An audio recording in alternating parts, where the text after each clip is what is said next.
Hey guys and gals, I have a brand new LG direct drive washing machine. I think it's a 7800, and it's very futuristic. It's got a lot, but as you can tell, it's making that big noise, and it only seems to happen when I use the water plus or if it fills too much.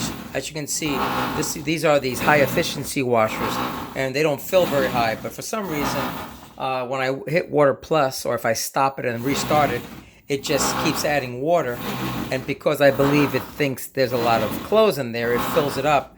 But regardless, that noise, listen,